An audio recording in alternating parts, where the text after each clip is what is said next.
Welcome back again. Last class, in our attempt to have an insight into the molecule, we said this includes how the electrons are moving inside the molecule. That is, there are electrons which are binding atoms in the molecule, and the behavior of these electrons must be monitored to understand the properties of a given molecule. For the sake of clarity, what we have done is we initially focused on the electrons which are part of a sigma bond or a single bond.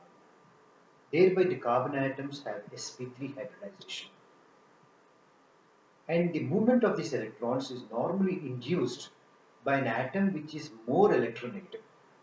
The conspicuous case is having chloride, but even the environmental change of carbon can make it more electronegative than what we normally expect, like the type of hybridization being sp, like the carbon having large number of minus I groups, by which it tends to become more and more electronegative. So basically, if you are clear about the electronegativity concept, the inductive effect is easy to monitor. All of you must remember inductive effect is the most important phenomena by which molecules tend to become polar, by which they attract other reagents and the reaction commences. This is only a brief summary I was talking about last time's inductive effect. Today I am going to talk about the pi bonds today, because that's the next category of electrons. We have either sigma electrons, pi electrons, or lone pairs. Today I am starting with pi electrons, two different environments. Before I go into the environment under which pi bonds can possibly exist, let me go back and try to understand what is the structural requirement to form a pi bond. Remember, in chemistry, it is the structure that decides its behavior or properties. For example, last time also we have seen, if it is to behave as a base, the structural requirement of the molecule is it must have a lone pair in one of the orbitals, which can be donated. If the molecule is to function as an acid, the structural requirement is it must contain a vacant orbital. Similarly, to form a pi bond also, there must be some structural requirement.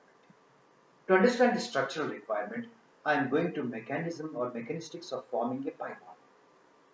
To understand how the pi bond is formed, what is the structural requirement, I am taking the first simplest molecule where pi bond is existing, that is ethylene or ethene, the formula being C2H4. I am writing that formula in the structure. This is the formula, please. This is C2H4, ethylene.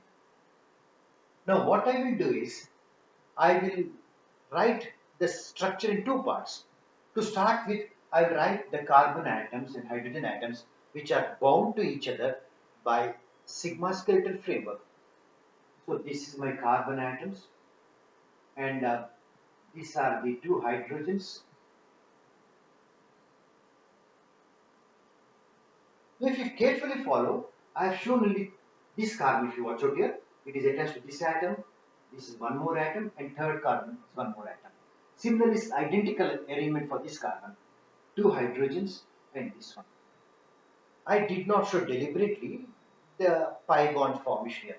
That will take in a minute time.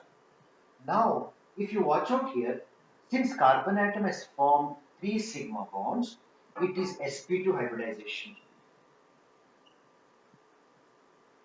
This is the most important point of what I am going to talk now. Now, what is the geometry offered by sp2? It is planar trigonal. Planar trigonal. That means this carbon atom, if I say it is planar trigonal, means at the end of the triangular planar, there is one atom hydrogen, there is another atom hydrogen, and third is this carbon. Along with this carbon, all these four atoms are in one plane, flat. Similarly, focus on this. It has formed three sigma bonds, one sigma bond, this hydrogen, other sigma bond, and third. Similarly, all these atoms are in one flat plane. This is the first structural requirement. Therefore, my focus is on sp2. If it is sp2, I am having here, again I am writing a hydrogens here. So this is a flat planar structure. Being two-dimensional, nobody should struggle. You can imagine a flat surface. And exactly perpendicular to that, or at right angles to that, we are having a p orbital. Hope that is clear for you. These p orbitals are unhybridized, not part of hybridization. And these p orbitals are dumbbell shaped, as you are aware of, and this is how they are arranged. This combination of this must give you C2H4. I am trying to highlight now to understand pi bond formation. My orbitals, sorry, my atoms, all the concerned atoms are in one single flat plane. And on both the carbon atoms having, what is the size of this carbon atom? Quite small, because that is a second period member and first member of the fourth group. Therefore, it is pretty small. So they are coming close to each other without botheration about the inner orbital or inner electron repulsions. And these two p orbitals, they are very, very parallel to each other. Parallel. If they are parallel, that is the condition I am watching out. Because if it is end-on overlap along the z-axis, remember, if I want to combine two atoms, the shortest distance is straight line. On this straight line, if I place the electron, this electron pair is closest to both the carbons. That is my sigma bond. On the other hand, if electrons are like this, we must watch out for what makes them by far the best bond. A flat surface and the p orbitals will be parallel aligned, such that they can overlap laterally. If they are far away, not much of chance, or even if they are close to each other, if they are slightly moving aligned, they are no longer parallel aligned. One orbital is like this, other is like this. Then also I don't think we have the chance to form a pi bond. Therefore, since I am now talking about the pi electrons, I thought I will share with you the conditions required to form a pi bond are sp2 carbon, because that offers a flat surface and the p orbitals are parallel aligned and they can laterally overlap. Hope this point is clear for you. You must always remember whenever you see the pi bond, the concerned atoms must be the way I just now described. Now, having understood for an isolated bond, I want to go into some more details, taking some more examples. Suppose imagine, now I am taking 5 carbons in a row, 1, 2, 3, 4, 5 carbons in a row. And I am focusing only on the pi bonds now. Every carbon is 4-valent, that I am not again emphasizing that. Imagine I am putting a pi bond here and a pi bond in this corner. Therefore, this is, if I have to name this here, 1, 2, 3, 4, 5. So this is a 1,4-pentadiene, 1,4-pentadiene, 1,4-pentadiene or penta 1,4-diene. Either way it can be named. Now you can watch out, this particular area is sp2. I will identify this is sp2. This is sp2. Corner, this is sp2 with 4 valencies. This is sp2. And what is the hybridization here?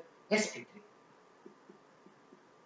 So this part of the molecule is planar.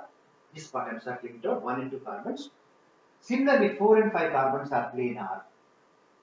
Middle carbon, it is not planar.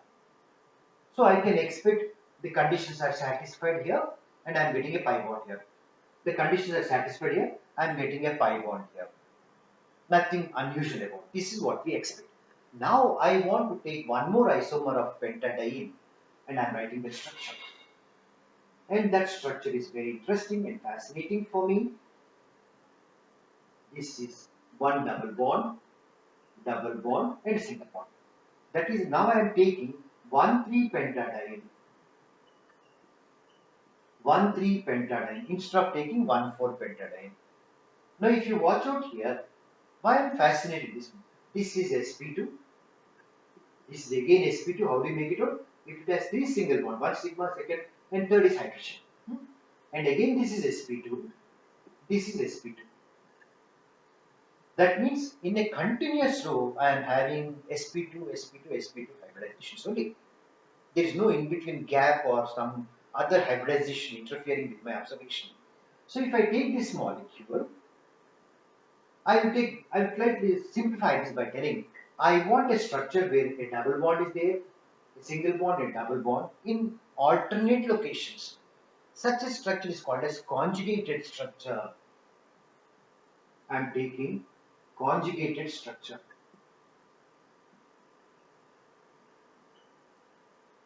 CON, conjugated structure. What is conjugate? This part is conjugated. Hope that point is clear. I must have on a single bond on both the shoulder portions a double bond to start with. So I will write much more simpler molecule which is again conjugated. I am taking, imagine now, a 1,3-butadiene molecule. 1,3-butadiene molecule. 1,3-butadiene molecule. So this is C.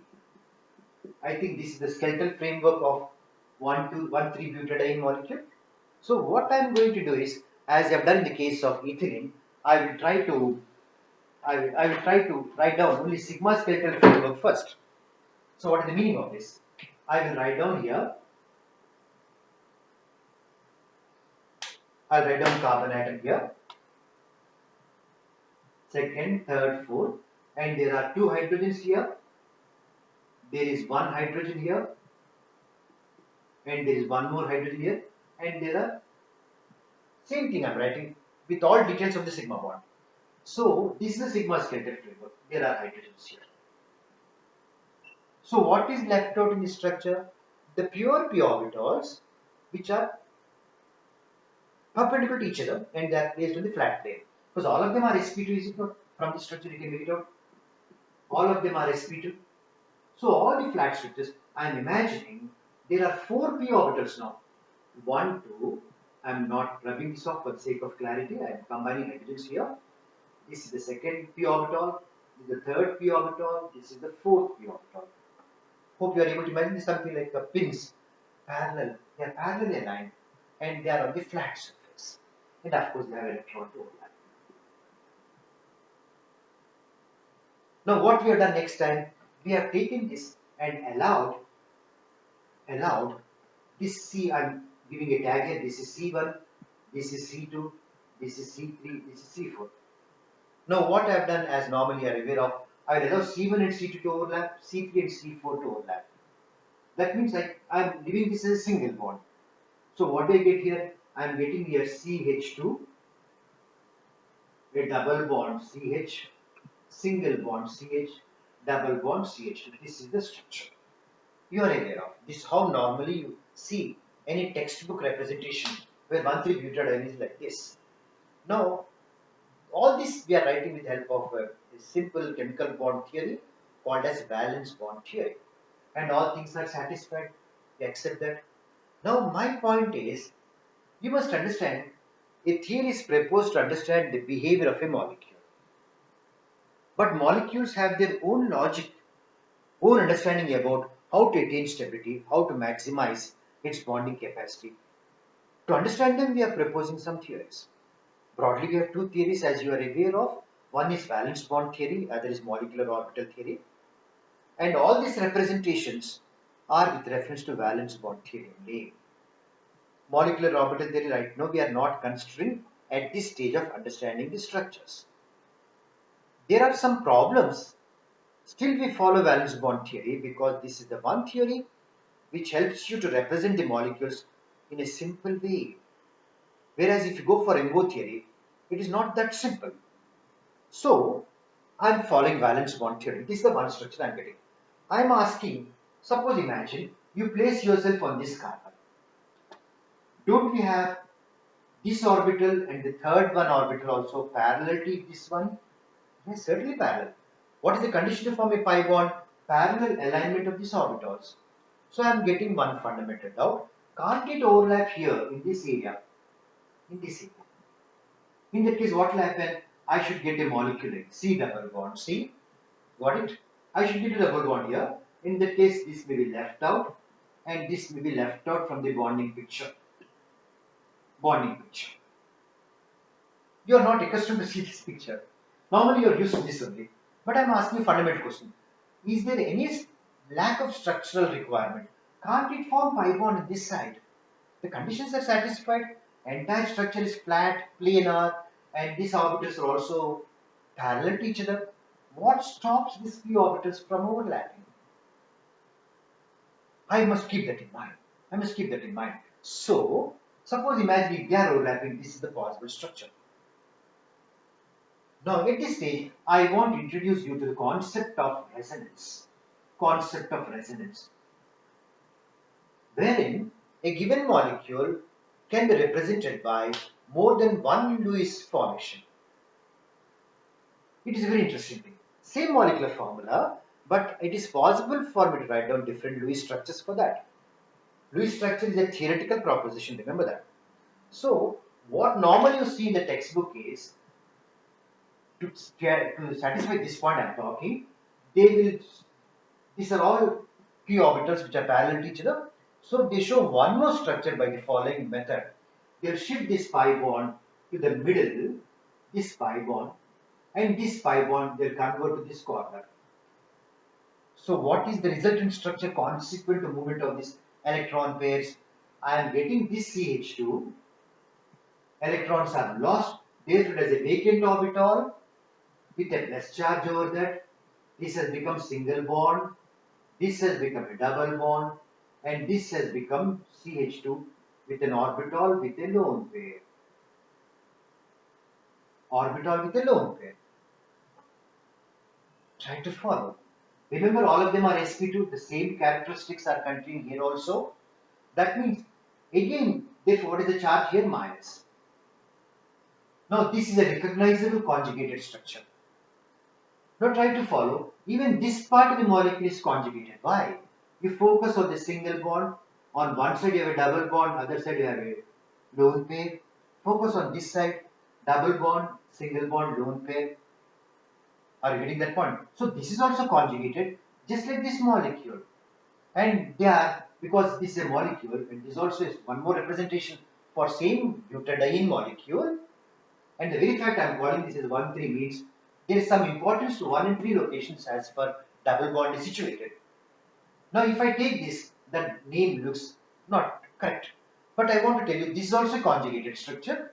In that case, I can again move these electrons back and I will get this here. Therefore, I am getting back my original structure. Let me go back. From this, by movement of appropriate movement of pi electrons, I got this structure. By appropriate movement of lone pairs and pi bond, I got back this structure, a double-headed arrow mark. This is a good symbol to understand. This should not be confused with the reversible arrow mark. This is reversible arrow mark. I am not referring to that. This is not in my mind. I am referring to double-headed arrow mark. What is the meaning of this symbol? It tells you both these structures are interconvertible by appropriate movement of pi bonds and lone pairs. And this is possible if the structure happens to be conjugated. Now, what are the three ways you can recognize conjugation? One is on a single bond, you have double bonds on both its shoulder portions, or on a single bond, you have a double bond and an orbital with an electron pair, or double bond and a single bond and a vacant orbital. I think all three aspects are, two aspects are coming here and first aspect is coming here. And this type of structures which are not at all changing the original sigma skeletal framework, that is all of them are in sp2, remember, flat, but they differ from each other only in the placement of certain category of electrons called as pi bonds and lone pairs. They are called as resonating structures.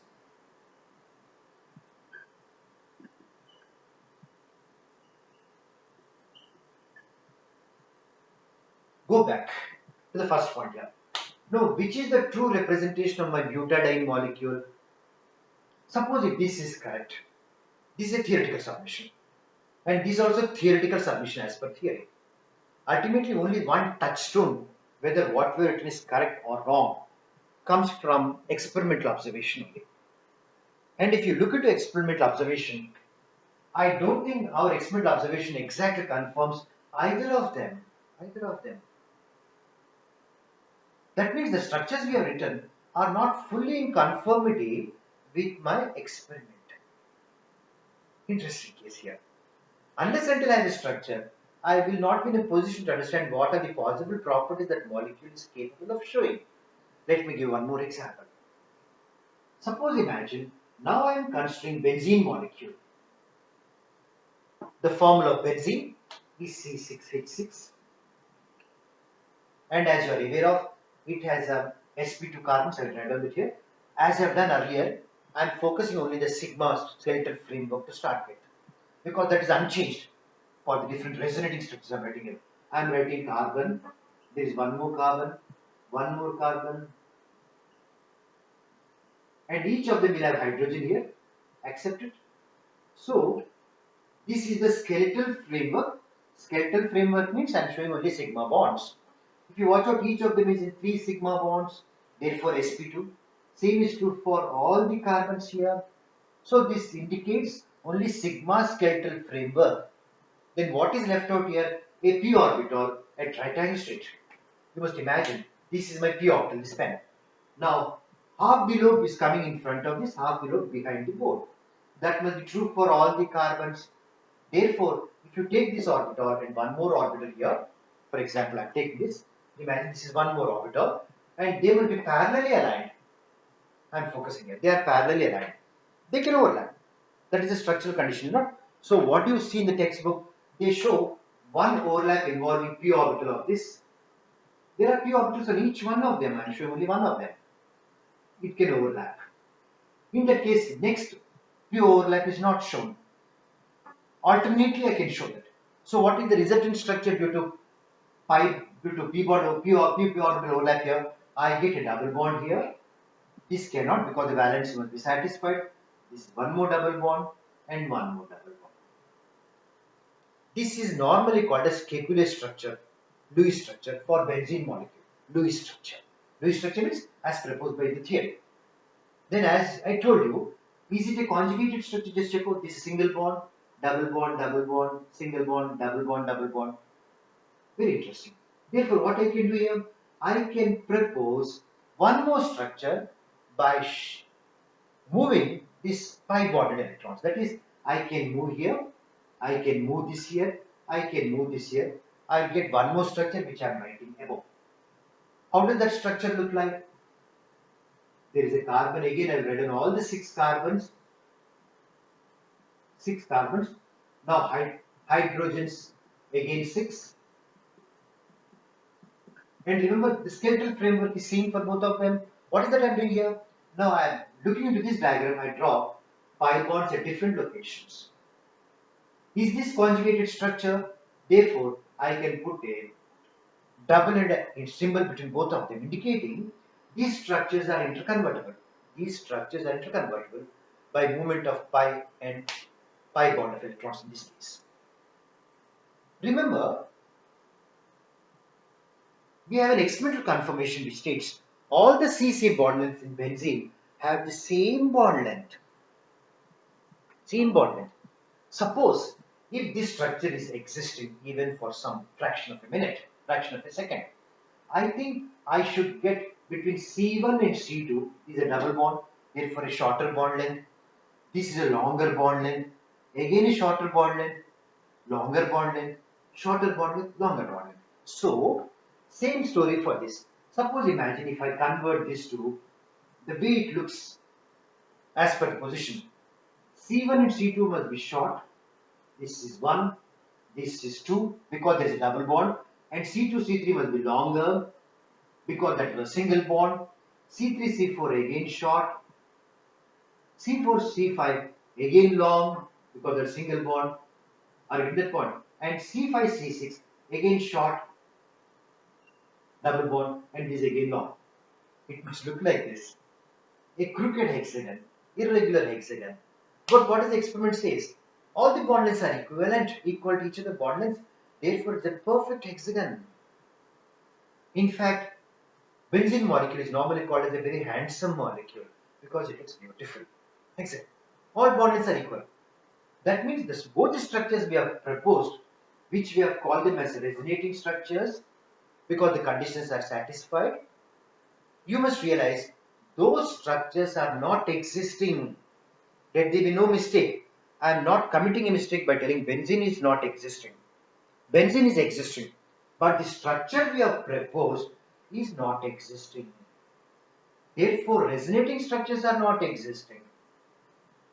The other name for resonating structure is We can call them as canonical structures or even delocalized structures. The term delocalization is slightly misunderstood because if I say delocalized, then means something like a local position from which it is delocalized. Local position like this. I don't think it is available anywhere. The pi bonds here are interesting, especially pi bonds if they happen to be part of a conjugated structure. If pi bonds are localized, as we have seen originally in the case of 1,4-pentadiene, they behave as localized pairs only. But once we have conjugated molecules, the pi bonds cannot be fixed in particular location. The pi bonding capacity is spread out. And to understand this, we are having a different approach in valence bond theory, wherein for the same benzene molecule or the same 1,3-butadiene molecule or some other conjugated molecule, we write down couple of Lewis representations. Then the question comes, which of them is a true representative of the actual benzene molecule or actual 1,3-butadiene molecule? Then we say, if you take this molecule, other one, we say the actual molecule which we are unable to write down. Why? Because we are following certain rules in the valence bond theory. As per that, we are write like this only. Imagine already we have encountered this point in stereochemistry. We must imagine correct things three-dimensionally. Here we are imagining correctly about the movement of electrons. So the actual structure is neither this one or the other structure I am writing now as an hexagon with double bonded positions.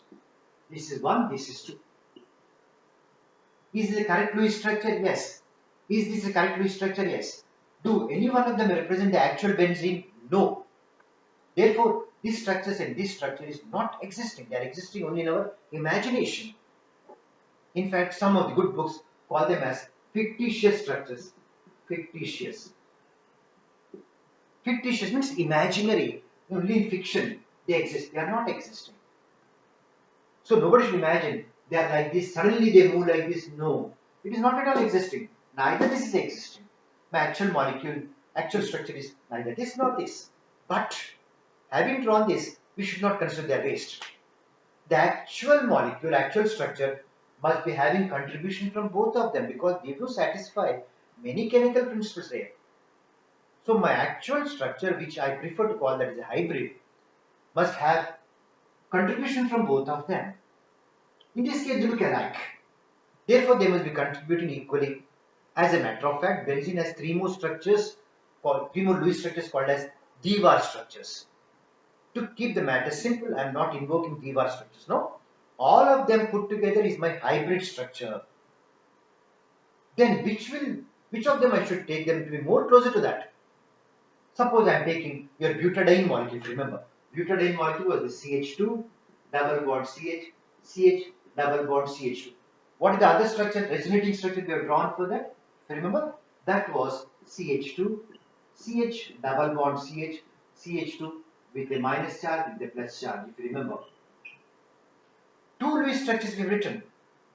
In that case, again my actual butadiene molecule must be having contribution from both of them.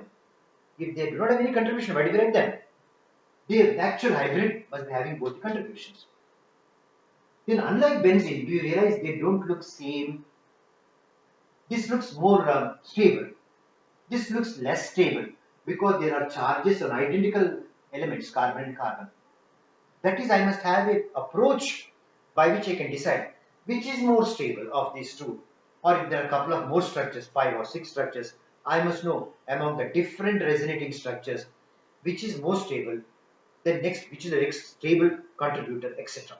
Such that to the hybrid molecule I can imagine the most stable form contributes most, the least stable form contributes least, but both of them have contribution to the actual hybrid structure. So to decide which is more stable, we are governed by what is called as rules of resonance. What are rules of resonance? Briefly at this stage, these are the rules which help us to identify which is most stable resonating structure, which is next possible resonating structure which is stable, which is the least stable, such that we understand each of them in proportion to their stability, they will contribute to the hybrid structure.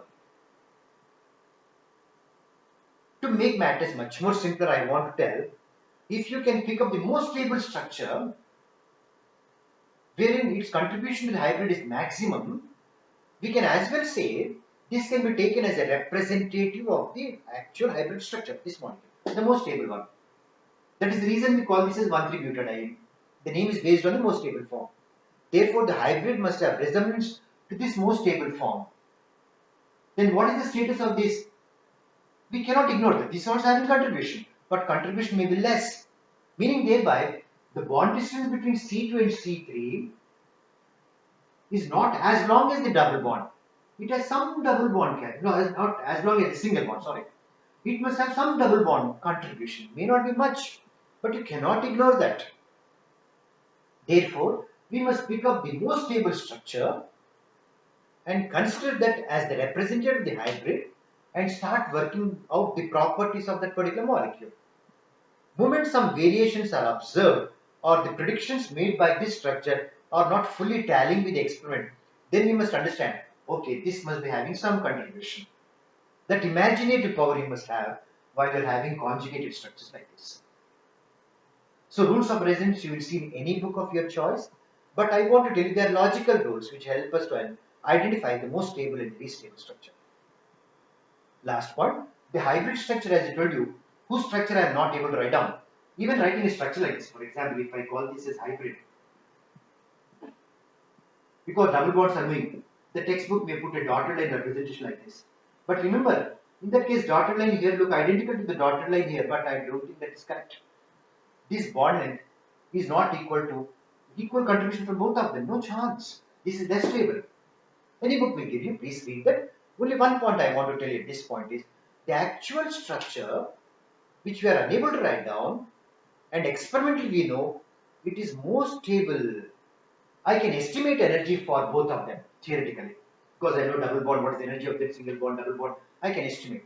I can write down the energy values for both of them. And experimentally, through some experiments like heat of hydrogenation or heat of hydrogenation or enthalpy, etc., I can identify the energy of the actual molecule. In fact, always the energy of the actual molecule is much lower than any one of them. Are you getting that point?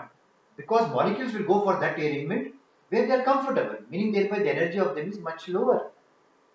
Therefore, what we do is we estimate the energy of this and the actual which you are unable to write down, but we know from experiment the difference of energy is called as resonating energy or resonance energy. Briefly, what we have covered is about the pi bonds today. Initially we said what conditions are necessary to form a pi bond. It is the planar flat condition of all the atoms which are part of the pi bonded area, and that will facilitate the p orbitals to be very, very parallel to each other. This alignment will help them to overlap laterally or sideways. If the pi bonds happen to be isolated, they function like an extra bond between two carbon atoms. But if they are in the conjugated location, then some things are different here. Total things are different as a matter of fact. Now, if they are conjugated, for example, I have taken 1,3-butadiene, all the 4 carbon atoms are sp2, sp2. That means all 4 carbon atoms are flat. Therefore, p orbitals could have overlapped. Conventionally, I have shown the overlap between C1, C2, skipped pi bond between C2, C3, again reform bond between C3, C4. I realize this is a conjugated structure. How to recognize conjugated structure? On a single bond, I must have double bonds on its shoulder portion. Or on a single bond, I must have one side double bond, other side an orbital containing a lone pair. Third, on a single bond, I have a double bond on one side and a vacant orbital. If this is the case, then probably pi bonds are formed throughout the molecule, not restricted to one particular location. To call them as delocalized, as I told you earlier, slightly feel guilty about that because delocalized term means somewhere they must be localized, again they are moving. No, not that way. So we have written structures as per theory, valence bond theory, and moment it is conjugated, we wrote all different possibilities. And sometimes the different possibilities may look alike, sometimes they may not look alike. There are no charges, there are charges here. In that case, you must clearly tell yourself the actual structure of the molecule is neither this nor this, but it is hybrid of both of them, wherein each one of them shall contribute as per their stability. In the case of benzene, both the molecular structures are equal, therefore they must contribute equally. In this case, they are not equal. To decide which is more stable, we are governed by rules of resonance. And intuitively also you can see this is more stable because bonds are more here and charges are more here. Therefore, this must be more stable than this. Therefore, to hybrid, this must have a greater contribution. So for practical purposes, we write this because we take this as a representative of the hybrid structure. At the same time, we are all not ignoring this. Whenever some predictions coming from this molecule do not totally fit into the experiment, then we consider this in proportion to that stability only. That means this bond is slightly shorter than what you get from this bond. This is a very, very important component, resonance.